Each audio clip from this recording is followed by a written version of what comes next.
இறால் கொள்முதல் செய்து 1.10 கோடி ரூபாய் பணத்தை கொடுக்காமல் மோசடி செய்து சென்னையில் தலைமறைவாக இருந்த கடல் உணவு ஏற்றுமதி நிறுவன உரிமையாளரும் தொழிலதிபருமான மதுரை திருமங்கலத்தைச் சேர்ந்த ஜெயச்சந்திரன் என்பவரை மயிலாடுதுறை மாவட்ட குற்றப்பிரிவு போலீசார் கைது செய்து சிறையில் அடைத்தனர்.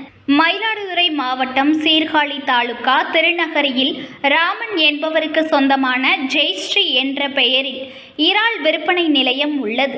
இங்கு திருச்சி விராலிமலையில் 10KT சீ ஃபுட் சொல்யூஷன் என்ற நிறுவனத்தின் உரிமையாளரும் மதுரை திருமங்கலத்தைச் சேர்ந்த தொழிலதிபருமான ஜெயச்சந்திரன் மற்றும் அவரது பங்குதாரர் சுதாகர் ஆகியோர் ராமனிடமிருந்து ஒரு நாளைக்கு 6000 கிலோ இறால் கொள்முதல் செய்து வந்தனர்.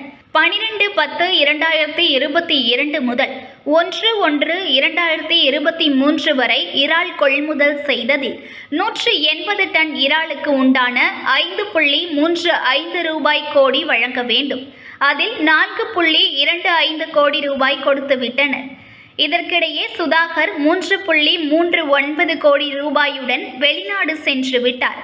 இதனால் நட்டமடைந்த ஜெயச்சந்திரன் குறிப்பிட்ட தேதியில் ராமனுக்கு இறாலை கொள்முதல் செய்ததற்கான பணம் 1,10,00,000 தராமல் ஏமாற்றி வந்தார். இதனையடுத்து ராமன் மயிலாடுதுறை மாவட்ட காவல் கண்காணிப்பாளர் மீனாவிடம் கடந்த 10/8/2023 அன்று புகார் அளித்தார்.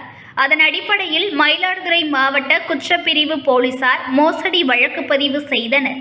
இதனிடையே சென்னை உயர்நீதிமன்றத்தில் கடந்த 23/2/2024 முன்ஜாமீன் பெற்ற ஜெயச்சந்திரன் முன்ஜாமீன் தொகை ரூபாய் 10 லட்சம் கட்டாததால் 2 வார பிணைக்காலம் காலாவதியானது.